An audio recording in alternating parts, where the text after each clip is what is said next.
90.0 megahertz पर ये radio Bharat Bharti है और प्रतिदिन की तरह प्रस्तुत है आज हमारा कार्यक्रम कृषि भारती। कृषि भारती सुनने वाले सभी किसान भाइयों को राम राम। किसान भाइयों, अभी गेहूं की फसल हमारी पक करके तैयार होने वाली है। रबी की अन्य फसलों में चना है, मसूर है, सरसों हैं, सभी फसलें भी कट करके तैयार होने वाली हैं और मध्य प्रदेश में बहुत बड़ी मात्रा में गेहूं का उत्पादन होता है। हमारे बैतूल जिले में भी सर्वाधिक और क्षेत्रफल में गेहूं बोया जाता है और इस समय गेहूं में किसान भाई आखिरी पानी दे रहे हैं और एक 15 दिन 20 दिन के बाद में गेहूं की कटाई प्रारंभ हो जाएगी। कई बार मौसम की गड़बड़ी के कारण फागुन में चैत में पानी आने की संभावना रहती है और उसके कारण बहुत सारे किसान भाई अपने गेहूं हार्वेस्टर से कटवाते हैं ताकि असमय वर्षा में उनके फसल खराब नहीं हो।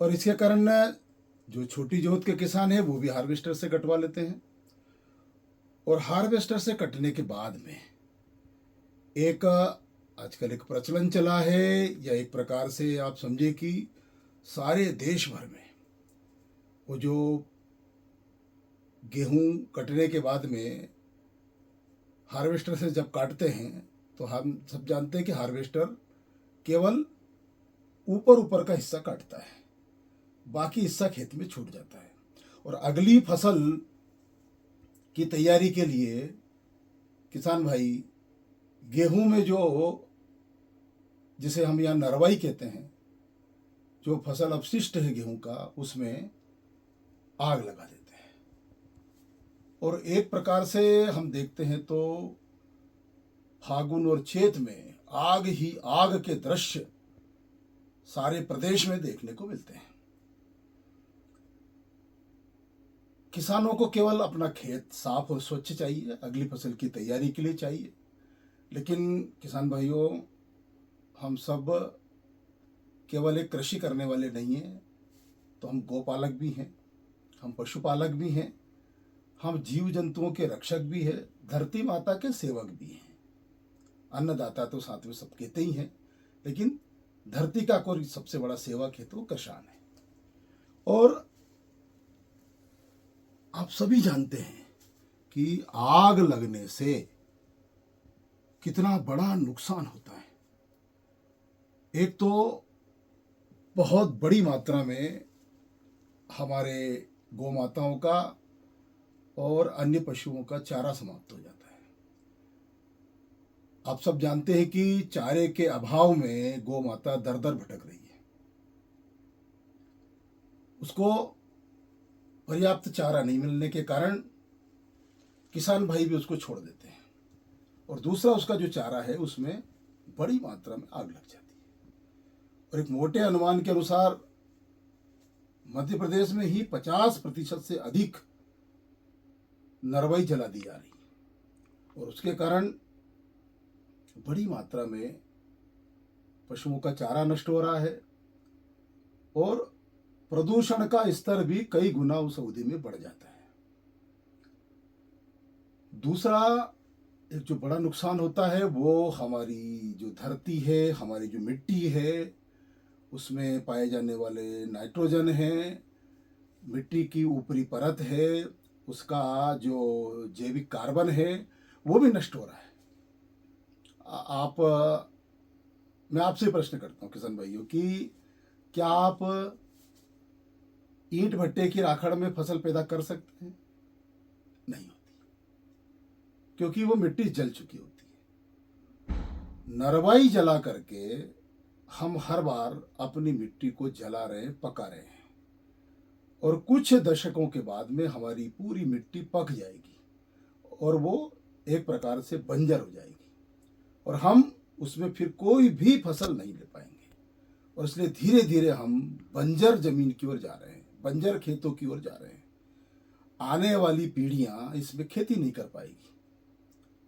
तो नरवाई जलाने से तीसरा हम और एक जो पर्यावरण को लेकर के एक बड़ा नुकसान होता है वो किसान भाइयों, जो हमारे जितने भी सूक्ष्म जीव हैं, जो हमारी मिट्टी को पोषक बनाते हैं, भुरभुरी बनाते हैं, पोली बनाते हैं, उपजाऊ बनाते हैं, ऐसे सभी जीव, चाहे वो केचुआ हो, चाहे वो चींटियाँ हो, चाहे वो मेंढक हो, सांप है, अनेक प्रकार की जैव विविधताएं ये नष्ट हो रही है। अनेक प्रकार की जैव विविधता उसके कारण समाप्त हो रही है। और आग लगने से सभी प्रकार के जीव जंतु ये नष्ट हो जाते हैं, पक्षियों के अंडे समाप्त हो जाते हैं, सभी प्रकार की जैव विविधता हमारे खेतों की नष्ट हो रही है। तितलियां हैं, कीट पतंगे हैं, मधुमक्खी है, जिसके कारण परागण क्रिया होती है, वो भी सब नष्ट हो रहे हैं। और इसलिए हमारी फसलों का उत्पादन भी कम हो रहा है। अगर परागण क्रिया ही नहीं होगी, मधुमक्खियां और तितलियां नहीं बचेगी, तो हमारी फसलों में भी कमी आ रही है, उसकी उत्पादन क्षमता भी कम हो रही है उसके कारण। तो आग लगने से वो सब भी नष्ट हो जाता है। और इसलिए मेड़ों पर जो हमारे छोटे छोटे पेड़ पौधे होते हैं, बड़े पेड़ भी उसमें जल जाते हैं। कई बार तो घटनाएं हमारे नर्मदापुर क्षेत्र में, हरदा क्षेत्र में, जब आग लग जाती है और उसी समय हवा चलती है, तो ऐसा कहते हैं कि हवा जो है वो दीपक को तो बुझा देती है, लेकिन आग को दावानल बना देती है? तो सबे सहायक सबल को निबल न कोई सहाय, पवन जगावत आग को दीपक देत बुझाए। तो वो आग और भड़क जाती है और इसके कारण कई गांव जल करके नष्ट हो गए, लाखों करोड़ों की संपत्तियां नष्ट हो गई है, जानवर मर गए हैं, खेतों में खड़ी फसल भी उससे जल गई। तो नरवई जलाने के भयावह और दृश्य हमारे सामने प्रतिवर्ष आते हैं। तो क्यों ना किसान भाइयों इसके बारे में हम विचार करें, कुछ सोचें। अगर हमारे पास में पशुधन नहीं है, अगर हमको चारा नष्ट करना ही है, तो आजकल एक और साधन आ गया, रोटावेटर है। उसके माध्यम से हम अपने और जो नरवाई है उसको मिट्टी में मिला सकते हैं।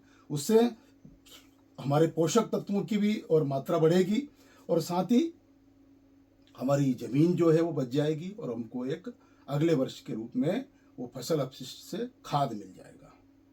और साथ ही किसान भाइयों, जो एक प्रदूषण का एक स्तर जो लगातार बढ़ता जा रहा है, उसमें आग का, धुएं का बहुत बड़ा योगदान है। कल कारखाने, वाहन, ये सब तो हम कर ही रहे हैं, और उसके साथ में ये एक और भाग जुड़ जाने के कारण प्रतिवर्ष नरवाई के कारण और पराली के कारण और प्रदूषण की मात्रा बड़े रूप में बढ़ रही है। और इसलिए आपसे हमारा निवेदन है कि इसका हम कोई वैकल्पिक उपाय सोचें।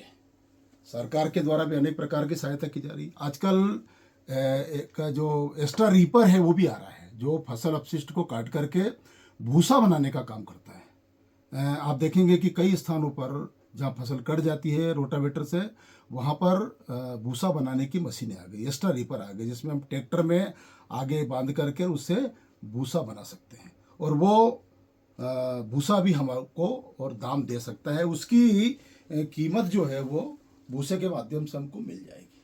तो इसलिए गांव-गांव में हम इस प्रकार के और संयंत्र स्थापित करें और साथ ही सरकार के द्वारा भी इसमें बड़ी मात्रा में सब्सिडी दी जा रही है। तो इसके लिए हम प्रयास करें, तो इससे हमारे दो लाभ होंगे। एक तो हमारे गौ माताओं का, अन्य पशुओं का चारा मिलेगा और दूसरा हमारी खेत की मिट्टी बंजर होने से बचेगी, जैव विविधता नष्ट होने से बचेगी, हमारे पेड़ पौधे बचेंगे, अनेक प्रकार के फायदे हैं। तो किसान भाइयों इस बारे में विचार करें।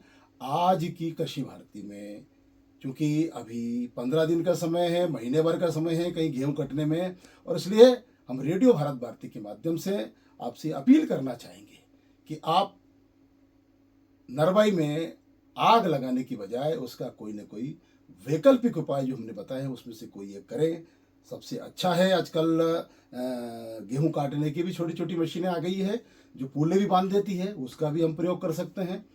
ये ठीक है कि श्रमिक और मजदूर उतनी मात्रा में नहीं मिलते हैं, तो उसके वैकल्पिक उपाय हम सब सोचें। तो किसान भाइयों, आज की कृषि चर्चा में, कृषि भारती में आपसे इतना ही। कल किसी विषय पर आपसे पुनः चर्चा होगी। तब तक के लिए जय राम जी की।